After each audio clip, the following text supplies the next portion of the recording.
Autre actualité à souligner, aujourd'hui 21 mars, c'est la journée internationale des forêts, instaurée depuis 2013 maintenant par l'Organisation des Nations Unies. Alors si on parle de déforestation en Amazonie, eh bien en Europe la situation est très différente. Pour en savoir plus, Laurence Beauvillard a rencontré les responsables chargés en France de surveiller l'évolution des forêts avec quelques motifs et chiffres de satisfaction aujourd'hui.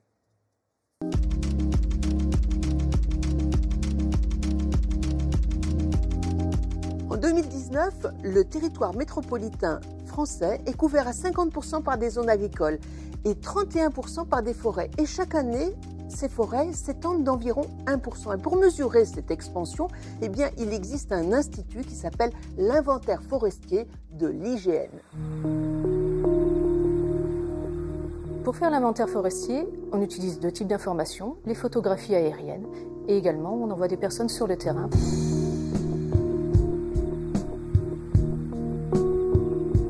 Sur le terrain, on a une soixantaine de personnes qui sont toute l'année en forêt et qui vont aller récolter plus de 200 informations sur chaque placette d'inventaire.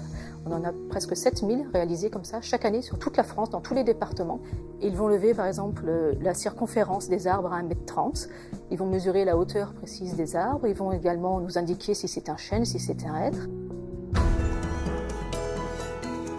On travaille sur des prises de vue aériennes en infrarouge couleur, car elles permettent donc d'identifier l'activité chlorophyllienne donc des essences forestières. Et donc pour chaque essence, nous avons donc un niveau d'activité chlorophyllienne différente et donc une teinte de couleur différente sur les images aériennes.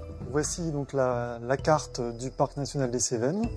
Je vais superposer donc la photographie aérienne en couleur naturelle. On va basculer maintenant sur l'infrarouge.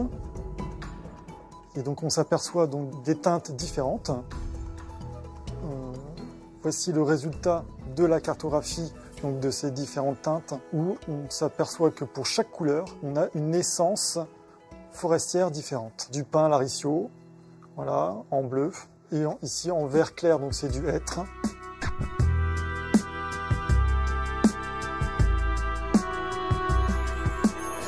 L'inventaire forestier permet de voir qu'en France, on a essentiellement du feuillu. Près de 2/3 des peuplements sont en feuillu. Et on sait en parallèle que la filière bois est plutôt demandeuse de résineux. On peut donc, à partir de ce constat, prendre des décisions politiques pour favoriser la plantation de résineux pour répondre à la demande. Suite aux tempêtes, par exemple, de 99 et de 2009 qui ont fortement touché le massif des Landes de Gascogne, la ressource en pin maritime localement a fortement diminué. On savait donc que dans 50 ans, on allait manquer de pin maritime à cause de ces tempêtes et l'État a donc pu aider les propriétaires à reconstituer leurs forêts pour ne pas avoir de pénurie massive de bois dans 50 ans.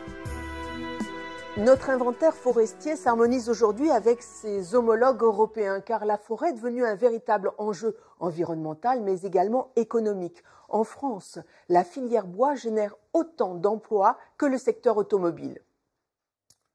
Voilà, et à noter donc cette augmentation de la surface forestière en France avec essentiellement des feuillus.